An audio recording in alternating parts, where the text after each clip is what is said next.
दोस्तों नमस्कार। इस वीडियो में मैं बात करूंगा इंस्टाग्राम की भयानक दुनिया और 5000 साल पहले की भविष्यवाणी जो भगवत गीता में की गई थी।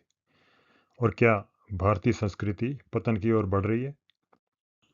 देखिए, हाल ही में रिसेंटली बीबीसी हिंदी पर एक डॉक्यूमेंट्री आई है जिसने अभी पूरे देश में काफ़ी तहलका मचा रखा है। और इसका नाम है इंस्टाग्राम में छिपी एक भयानक दुनिया का पर्दाफाश। ये आज से 5-7 दिन पहले ही बीबीसी हिंदी पर आई है, तो आप उसको सर्च करके देख भी सकते हैं। ये डॉक्यूमेंट्री दिखाती है कि कैसे इंस्टाग्राम का विज्ञापन मॉडल और एल्गोरिदम बच्चों के शारीरिक और मानसिक शोषण को बढ़ावा देकर करोड़ों रुपए का बिजनेस कर रहा है। तो ये सिर्फ एक बिजनेस की बात नहीं है, ये हमारी भारतीय संस्कृति को ख़त्म करने की एक साजिश है। ये कोई एक सिर्फ तकनीकी समस्या या अपराध नहीं है, ये असल में हमारी भारतीय संस्कृति और हमारे पारिवारिक मूल्य और संस्कारों पर एक सीधा और मूक डिजिटल हमला है। देखिए, आज की सच्चाई ये है कि आजकल ऑलमोस्ट हर कोई सोशल मीडिया में, रील्स में, स्क्रॉलिंग में, हर कोई बच्चा हो, बूढ़ा हो, टीनेजर हो, औरतें हों, लड़कियां हों, हर कोई स्क्रॉलिंग का एडिक्ट बना हुआ है। तो एल्गोरिदम का ये जाल हमारे समाज की आने वाली पीढ़ी को अंदर से खोखला कर रहा है, जिससे हमारी हम सबकी मानसिक शांति जो है हमेशा के लिए नष्ट हो रही है। दोस्तों, ये एक बहुत सीरियस बात है। हमें रियलाइज़ करना होगा कि ये आजकल जो सोशल मीडिया है, ये हमारे समाज का है, हमारी संस्कृति का दुश्मन बना हुआ है। अगर इसको इसको अब हमारे अपने काबू में नहीं किया गया, तो भारतीय संस्कृति का कुछ नहीं बचने वाला। लेकिन इंस्टाग्राम की इस भयानक दुनिया का हिंट पहले ही 5000 साल पहले ही हमारे भगवत गीता में दिया जा चुका है। कुरुक्षेत्र में मैदान में खड़े होकर अर्जुन ने जो चिंता जताई थी, वो आज आपके मोबाइल में इंस्टाग्राम फीड पर सच साबित हो रही है। तो मैं आपको दिखाता हूँ कैसे। ये देखिए, ये भगवत गीता का पहले अध्याय का ये 43वां 43 श्लोक है। तो इसमें क्या कहा गया कि कुल का नाश करने वालों के इन दोषों से जो समाज में वर्ण संकर, जो मूल्यों का संकट पैदा करते हैं, पीढ़ियों से चले आ रहे शाश्वत कुल धर्म, पारिवारिक मूल्य हमेशा के लिए नष्ट हो जाते हैं। तो यही हम आज देख रहे हैं कि मूल्यों का संकट है। तो वर्ण संकरता बिल्कुल आम बात हो चुकी है और कुल धर्म हम सब के नष्ट हो चुके हैं। और अगले श्लोक में कहा गया है कि जिसकी पारिवारिक और मानसिक जड़ें टूट जाती हैं, वो समाज नर्क के गर्त में समा जाते हैं, यानी भयंकर मानसिक अशांति और अवसाद के नर्क में जीने को मजबूर हो जाता है। तो नर्क वही नहीं होता जो मरने के बाद मिलता है। जो मानसिक अशांति है, वो सबसे बड़ा नर्क है। देखिए, ये कुल धर्म क्या है? ये कोई पुरानी कर्मकांड की बात नहीं है। कुल धर्म होता है जो हमारी पारिवारिक परंपराएं होती हैं, जो हमारा बड़ों का सम्मान होता है और जो नैतिक मूल्य होते हैं और मानसिक अनुशासन होता है, जिस पे हमारा ये समाज टिका हुआ है, उसी को कुल धर्म कहते हैं। लेकिन आजकल ये आप देख रहे हो, ये सब कुछ तार तार हो रहा है, तो फिर उसका रिजल्ट भी हमें नज़र आ रहा है। तो भारतीय संस्कृति बिल्कुल नष्ट होने के कगार पे है। ये हिंदू राष्ट्र वगैरह ये सब बातें हैं, ये सरकार है, ये हर कोई ये पैसे के पीछे ही पड़ी है। तो किसी को भारतीय संस्कृति बचाने का कोई शौक नहीं है। और और और दिनों दिन हमारी संस्कृति गिरती जा रही है। देखिए, ये जो कुल धर्म है, ये कोई दकियानुसी बातें नहीं है, ये हमारे समाज का आधार है।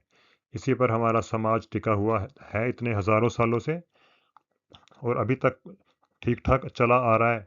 वो इसीलिए आ रहा था कि हमारी एक कुल परंपरा, कुल धर्म पर मजबूती से खड़े थे।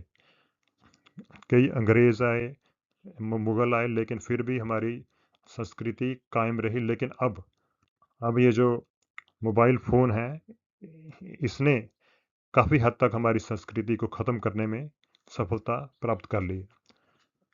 तो देखिए, ये जो कुल धर्म संस्कृति होती है ना, ये व्यक्ति को अकेले होने से बचाती है। और इसीलिए आप देखते हैं कि आजकल मेंटल डिप्रेशन कितना बढ़ रहा है। तो आप देखते हैं कि आज से 10, 20, 30 से साल पहले डिप्रेशन हम ये वर्ड ही नहीं पता था हमें क्या होता है। तो बहुत कम था। लेकिन अब हमारी पारिवारिक पारिवारिक परंपराएं टूट रही हैं, हर कोई अकेला है। जब तक ये कुल धर्म नाम का कवच हमारे साथ था, तो आदमी समाज में कभी अकेला या असहाय महसूस नहीं करता था। और आज की ये जो लड़ाई है ये इनविजिबल वार है। ये फिजिकल युद्ध नहीं है, ये हथियारों से नहीं किया जा रहा। आजकल का युद्ध जो किया जा रहा है स्मार्टफोन से लड़ा जा रहा है। एक छोटा सा सोशल मीडिया ऐप हमारी उस 5,000 साल पुरानी संस्कृति को ख़त्म करने के कगार पर है। तो हमें इससे बिल्कुल अच्छी तरह निपटना पड़ेगा अगर हम अपनी संस्कृति को बचाना चाहते हैं तो। देखिए आजकल जो भी किसी के मन में भी क्वेश्चन आता है वो चैट जीपीटी से या गूगल से पूछता है।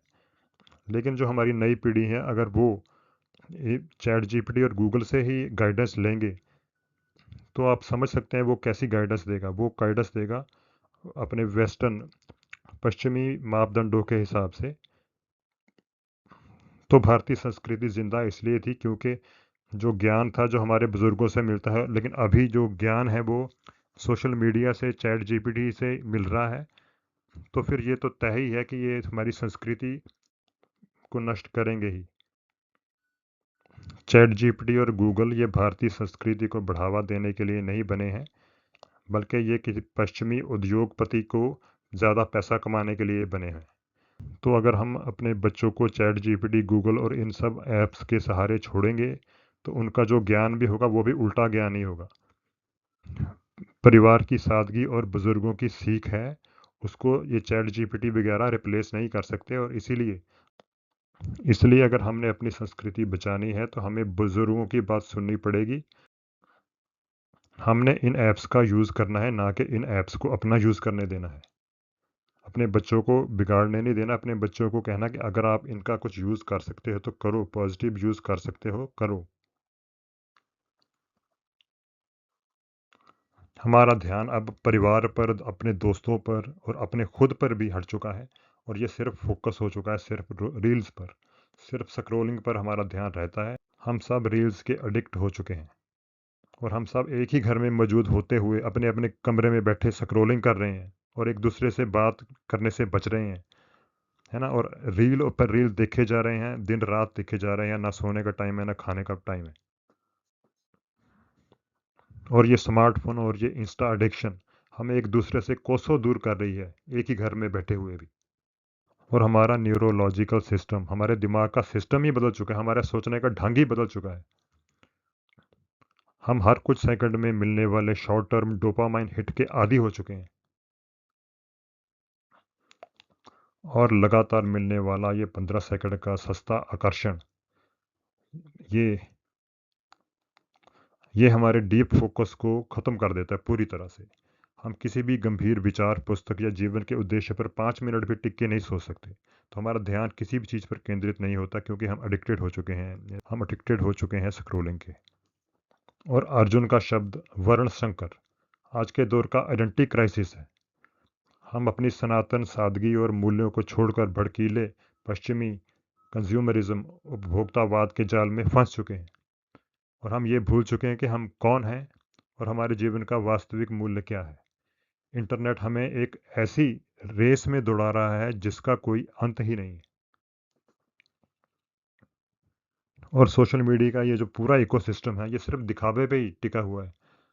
हम 24 घंटे दूसरों की नकली, दिखावटी और फिल्टर्ड शो ऑफ वाली ज़िंदगी दिख रहे हैं और उससे मुकाबला कर रहे हैं कि हमारी ज़िंदगी हम और उससे मुकाबला कर रहे हैं कि हम कहाँ खड़े हैं। ये जो हम निरंतर तुलना करते हैं ये हमारे बीच असुरक्षा और हीन भावना का बीज बो देती है, जिससे हम हमेशा फिर परेशान ही रहते हैं। और जो हमारी इंडियन संस्कृति, हमारी भारतीय संस्कृति, उसका जो मूल मंत्र है वो है संतोष। ये दिखावा हमारी भारतीय संस्कृति के सबसे बड़े नियम संतोष की ही हत्या कर देता है। तो हम इसीलिए हम हमेशा असंतोष में ही रहते हैं। जितना मर्जी पैसा आ जाए, जो मर्जी हम कर ले, असंतोष बना ही रहता है। जिस मनुष्य के मन में संतोष नहीं है वह चाहे कितनी भी दौलत या शोहरत कमा ले, उसके जीवन में कभी भी स्थायी शांति आ ही नहीं सकती। और अर्जुन ने जिस नर्क की बात की है इस श्लोक में, वह मरने के बाद का नर्क नहीं है। ये आज के दौर का क्लिनिकल डिप्रेशन है, जो या क्रोनिक एंग्जाइटी, अकेलापन है, जिसके हम बहुत सारे लोग इस अकेलापन और इस डिप्रेशन और अकेलापन के हम में से ज़्यादातर लोग शिकार हुए पड़े हुए हैं। हम अपने मोबाइल को अनलॉक करके अपनी मर्जी से रोज़ इस मानसिक नर्क में प्रवेश करते हैं। और इस सदी की सबसे बड़ी विडंबना यह है कि हम सबसे ज़्यादा कनेक्टेड युग में जी रहे हैं, लेकिन सबसे ज़्यादा अकेले भी हम आज ही हैं। अपनी गहरी सांस्कृतिक और पारिवारिक जड़ों को खोने के बाद मनुष्य अंदर से पूरी तरह खोखला और असुरक्षित महसूस कर रहा है। बीबीसी की ये डॉक्यूमेंट्री ये सबूत पेश करती है कि आज का सोशल मीडिया आज किस अंधेरे गर्त में गिर चुका है।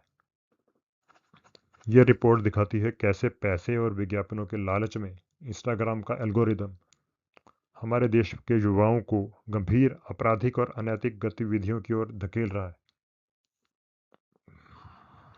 और हमारे संतरी और मंत्री सब सो रहे हैं। और अब बीबीसी की डॉक्यूमेंट्री के आने के बाद ये हमारी सरकार थोड़ा बहुत दिखावा करना शुरू कर रही है। दिखते हैं कुछ सॉलिड कदम भी उठाते हैं या सिर्फ दिखावा करके फिर वहीं ठंडे बस्ते में बात डाल देते हैं। और इंस्टाग्राम के अधिकारी ये खुद मानते हैं कि ये एक केयरलेस मशीन है। ये जो इंस्टाग्राम है ये सिर्फ पैसे कमाने की मशीन है। इंस्टाग्राम को क्या लेना देना, हमारे बच्चे बिगड़ते हैं। लेकिन हमारी सरकार को ही जागना पड़ेगा और कुछ करना पड़ेगा, दिखावे से कुछ नहीं बनेगा। देखिए, सदियों तक विदेशी आक्रांताओं ने भारत पर आक्रमण किया और उन्होंने हमारे मंदिरों और विश्वविद्यालयों को नष्ट किया, लेकिन हमारी संस्कृति को फिर भी नहीं मिटा पाए, क्योंकि हमारा कुल धर्म महलों या किलों में नहीं था। वह हमारे घरों के भीतर हमारी रोज़ की आदतों और संस्कारों में जीवित था। जब तक वो था तब तक हमारी संस्कृति एक स्ट्रॉन्ग चट्टान की तरह हमेशा खड़ी रही। लेकिन अभी अभी ये सब डोल रहा है। इस सोशल मीडिया एडिक्शन को हमें बहुत सीरियसली लेना पड़ेगा, क्योंकि अल्टीमेटली इसके हम खुद ही जिम्मेवार हैं। ये एक वॉलंटरी कोलैप्स है। हम खुद खुशी खुशी अपने बेडरूम का दरवाज़ा खोलकर इस वायरस को अपने दिमाग में आने दे रहे हैं। इसलिए हमें सजग होना पड़ेगा और अपने आप को खुद को भी बचाना पड़ेगा और इन कंपनियों को भी, इनको भी अपने कंट्रोल में रखना पड़ेगा। और हमें सरकार से भी कड़े प्रश्न पूछने होंगे, क्योंकि सरकार जो है वो हमारी सेवक है। तो अंत में ये मैं कहना चाहूँगा कि हमें अपनी जिम्मेदारी अपने खुद पे, अपने सर पे लेनी पड़ेगी।